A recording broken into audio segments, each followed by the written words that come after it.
Ladies and gentlemen, I want to take you back to a moment that changed me. It was 2 a.m. and I was sitting on my kitchen floor, staring at the calendar.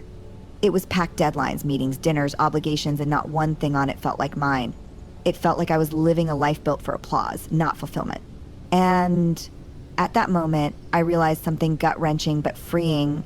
I was exhausted from showing up for everyone except myself. Let's talk about what it really means to focus on yourself radically, unapologetically, and wholeheartedly. The truth is, most of us have spent years bending, twisting, and reshaping ourselves to fit into molds we were never meant to occupy. We've spent so much time proving our worth through what we do, what we achieve, and how well we meet everyone else's expectations, that we've forgotten one fundamental thing. Our worth isn't something we earn, it's something we already have. But here's where it gets tricky. Somewhere along the way, we started associating self-focus with selfishness.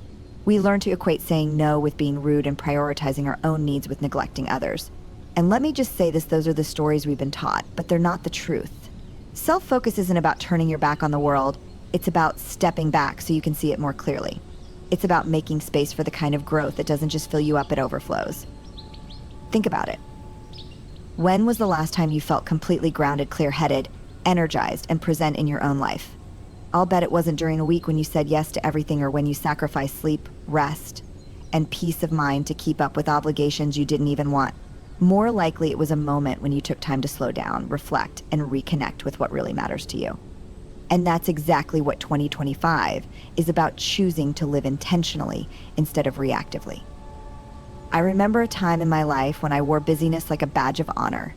If someone asked how I was doing, my answer was always busy, as if being busy meant I was important, productive, and valuable. But the truth, I was exhausted. I was stretched so thin that even my wins felt hollow. I was chasing a life that looked good on paper but felt empty in my soul. And I had to learn the hard way that burnout doesn't happen all at once. It's not a collapse, it's a slow erosion. It's saying yes when your gut says no. It's pushing through when your body begs you to rest. It's smiling when you feel like crying, and showing up for others when you can't even show up for yourself. So let me ask you this: what would it look like if, in 2025, you stopped treating yourself like an afterthought? What if you decided once and for all that your needs, your dreams, and your peace of mind weren't negotiable? Because here's the truth: when you focus on yourself, you don't just change your own life, you change the lives of everyone around you. When you're healthy, rested, and whole, you show up better for your relationships, your work, and your purpose. You become an example of what's possible, not because you're perfect, but because you're present. I think we need to stop glorifying self-sacrifice and start honoring self-investment, because you can't build a meaningful life when you're running on empty. You can't give your best when you're barely holding it together. And you certainly can't create lasting change if you're too overwhelmed to even start. So here's the challenge for 2025: make yourself a priority, not an option. Block time on your calendar for things that nourish you: reading, journaling, walking, resting, and treat that time like any other appointment. Don't cancel on yourself. Don't push your needs to the bottom of the list. Show up for yourself the way you show up for everyone else. Because when you make that shift, when you start living from a place of enoughness instead of not enoughness, everything changes. You stop hustling for approval and start moving with purpose. You stop over-explaining your choices and start trusting your instincts. And you stop living on autopilot and start living awake.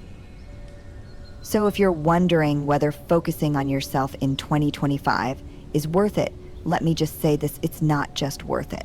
It's necessary, it's life-changing, and it's timed out. Let's be honest, comparison is exhausting. It's like running a race where the finish line keeps moving, and no matter how fast you go, you never quite catch up. It's that feeling of scrolling through social media and suddenly questioning whether you're doing enough, achieving enough, or even being enough. And here's the thing: comparison doesn't just steal our joy, it steals our focus. It distracts us from the work we were meant to do and the lives we were meant to build. It keeps us chasing someone else's version of success instead of defining our own. We live in a world that's louder than ever. Everywhere we turn, there's another voice telling us who we should be, what we should want, and how we should measure our worth. It's in the curated Instagram feeds, the LinkedIn promotions, the polished Christmas cards with smiling families, and the endless streams of highlight reels that make us question whether we're falling behind. And the truth is, no matter how grounded we are, those messages seep in.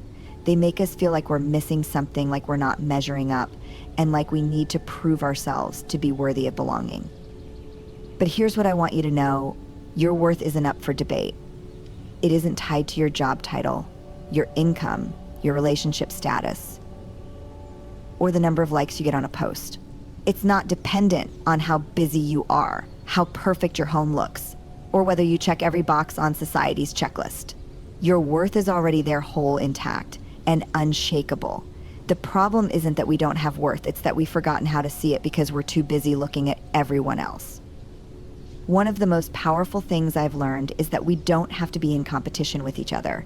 There is no prize for doing it all or looking like we have it all together.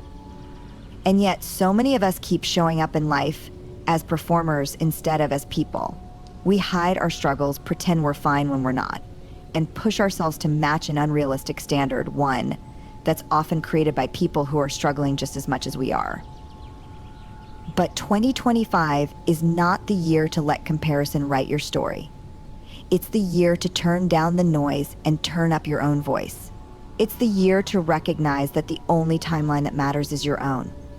And it's the year to stop measuring your progress by someone else's path, because what's right for them may not be right for you. I'll be the first to admit that this isn't easy. Letting go of comparison means letting go of control. It means trusting that you're exactly where you're supposed to be, even if it doesn't feel like it yet. It means embracing the messy in between seasons of growth instead of rushing to the finish line just to prove you're making progress. And most of all, it means learning to celebrate yourself not for being perfect, but for being real, for showing up, and for doing the hard work of becoming. I remember a time when I was stuck in the comparison trap. I was watching other people build businesses, write books, and hit milestones that felt light years away from me. And instead of feeling inspired, I felt stuck. I told myself stories about not being talented enough, smart enough, or ready enough. I let their success make me question my own path, and it paralyzed me. But what I didn't realize then is that their success wasn't taking anything away from me. Their wins didn't mean I was losing. It meant I was surrounded by proof that growth was possible, and that was something to celebrate, not resent. The moment I stopped asking, why not me, and started asking, what's next for me, everything shifted. I stopped looking sideways and started looking inward. I stopped trying to keep up and started focusing on what mattered most to me. And let me tell you, when you make that shift, it's like finally coming up for air after holding your breath for too long. So here's what I want for you in 2025. I want you to stop measuring your worth against someone else's highlight reel.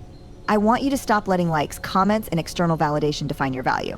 I want you to set down the weight of comparison and pick up the freedom that comes with being fully, unapologetically yourself. Because the truth is, the noise will never stop.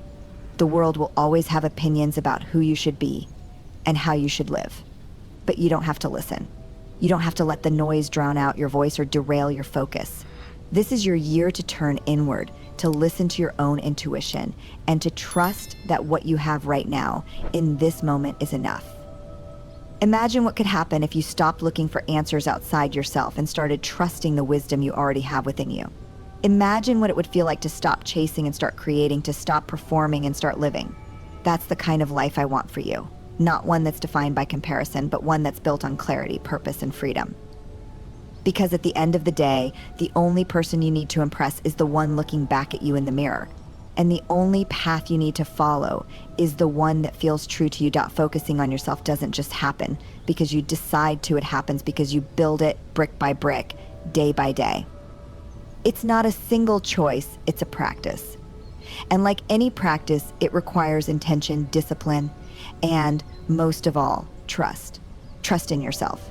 Trust that you are worth the effort it takes to grow. Trust that no matter how messy or uncertain the process feels, it's leading you somewhere worthwhile. But here's the thing about trust. It's not something we're born with. It's something we have to build. And that takes work. Building an unshakable foundation starts with the small, ordinary choices we make every single day, the habits we cultivate, the boundaries we set, and the way we talk to ourselves when no one else is listening. It's in the mornings when you wake up feeling tired, but still choose to up for yourself, whether that's through journaling, meditating, moving your body, or simply sitting in stillness before the day begins. It's in the moments when you feel overwhelmed, but instead of spiraling, you pause, breathe, and remind yourself that you've handled hard things before, and you'll handle this too. One of the hardest but most important parts of focusing on yourself is learning to sit with discomfort. Growth isn't comfortable, it stretches us, challenges us, and forces us to confront parts of ourselves we'd rather avoid.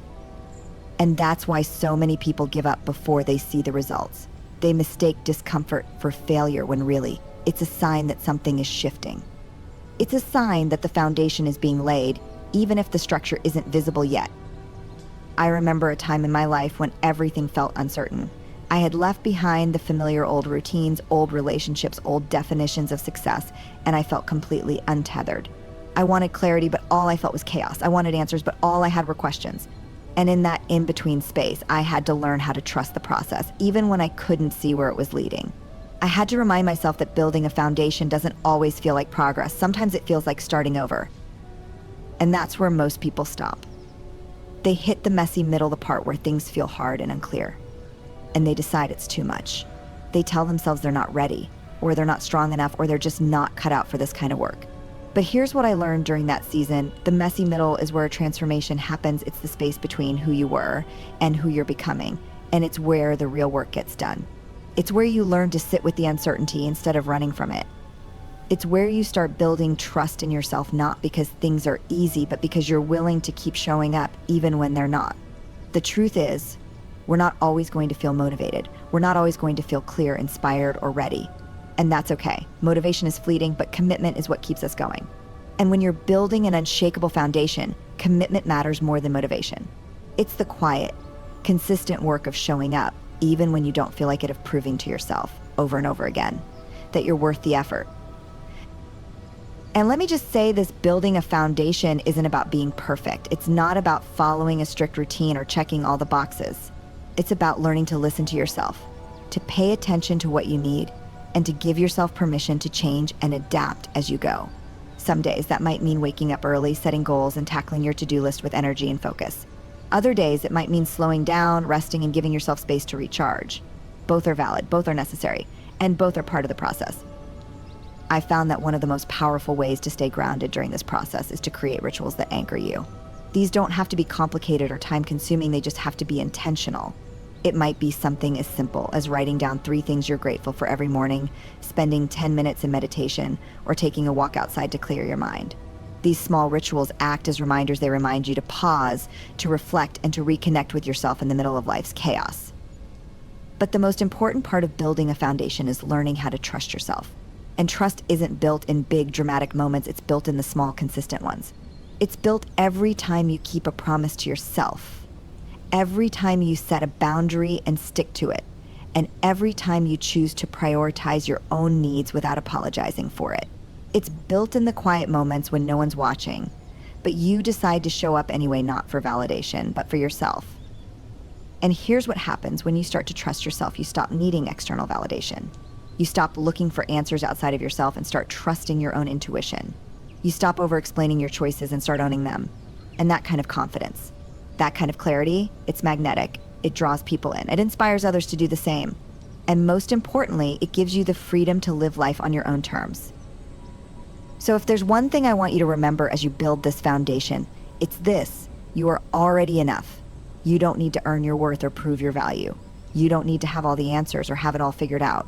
You just need to keep showing up as you are, where you are, and trust that every small step you take is leading you somewhere bigger than you can imagine. Because the truth is, the foundation you're building isn't just for this year. It's for the rest of your life.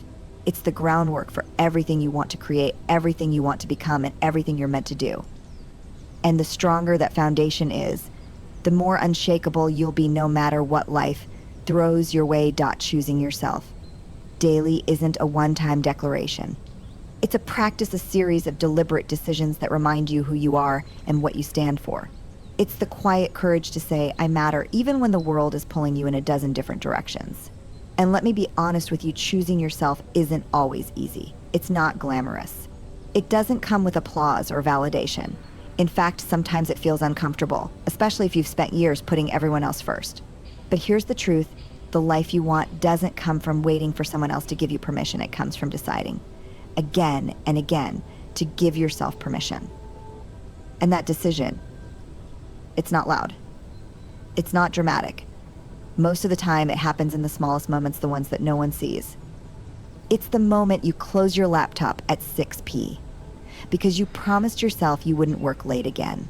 It's the moment you say no to a plan you don't have the energy for, even when you feel guilty about disappointing someone. It's the moment you wake up early to move your body, even though no one's watching and no one's keeping score. These moments might seem small, but they're not. They're the building blocks of a life where you come first. The hardest part about choosing yourself is learning to set boundaries, and not just with other people, but with yourself. It's easy to fall into patterns where you overextend, overcommit, and overdeliver because it feels easier than disappointing someone. But the truth is, every time you say yes to something that drains you, you're saying no to something that feeds you. And that's a cost you can't afford. Boundaries aren't about pushing people away. They're about protecting the energy you need to show up as your best self. They're about drawing a line between what supports your growth and what distracts from it. And let me tell you, setting boundaries isn't selfish, it's sacred. But here's the thing about boundaries, they're not just something you set, they're something you honor. You can write them down, say them out loud, and even rehearse them in the mirror, but they don't mean anything unless you follow through. And following through, that takes courage, because the moment you start choosing yourself, people will notice. Some will support you, and some won't understand. And that's okay. It's not your job to make other people comfortable with your growth. It's your job to honor what you need, even if it ruffles feathers. I remember the first time I set a real boundary with someone I cared about. My heart was pounding. My palms were sweating. I felt like I was about to let them down, and part of me wanted to take it back the moment I said it. But when I finally spoke the words, something shifted. I didn't just feel relief, I felt powerful. Because for the first time, I wasn't abandoning myself to make someone else happy. I was standing up for what I needed, and that moment, it changed everything. It reminded me that I could trust myself, that my needs mattered, and that I didn't have to apologize for protecting my peace. But choosing yourself isn't just about setting boundaries, it's also about learning to recognize what drains you and what fuels you. It's about paying attention to where your energy goes and asking yourself whether it's worth it. Because the truth is, energy is your most valuable resource. It's not infinite. And if you're not careful, it can slip away without you even realizing it through endless scrolling, toxic conversations, overthinking, or trying to control things that aren't yours to carry. So what does it look like to protect your energy? It looks like turning off notifications so you can focus on what matters. It looks like walking away from gossip or negativity, even when it's tempting to stay. It looks like prioritizing rest without feeling guilty and leaving spaces that no longer feel aligned. And most of all, it looks like giving yourself permission to stop proving, performing, and pleasing, and instead start simply being. But let's be honest, choosing yourself doesn't always feel natural, especially if you've spent years putting yourself last. Sometimes it feels awkward, even selfish. And that's because we've been taught that selflessness is a virtue, that sacrificing our own needs for the sake of others is what makes us good people.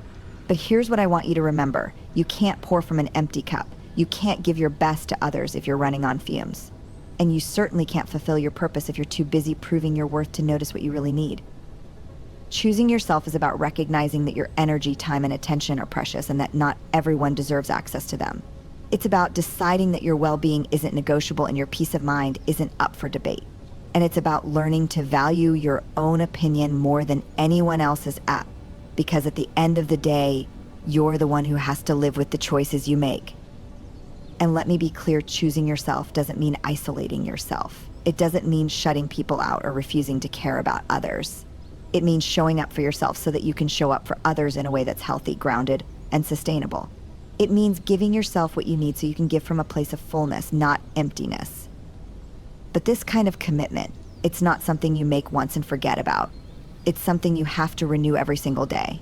Because life will test you. It will throw distractions, doubts, and demands your way. It will tempt you to fall back into old patterns of people-pleasing, overcommitting, and pushing yourself to the brink.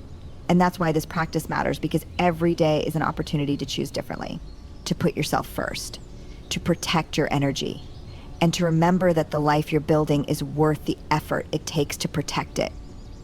So if you're wondering whether it's okay to prioritize yourself, to say no, to take a break, to set boundaries, and to honor your own needs, the answer is yes. Not just because it's okay, but because it's necessary. Because you can't become the person you're meant to be if you're too busy trying to be everything for everyone else.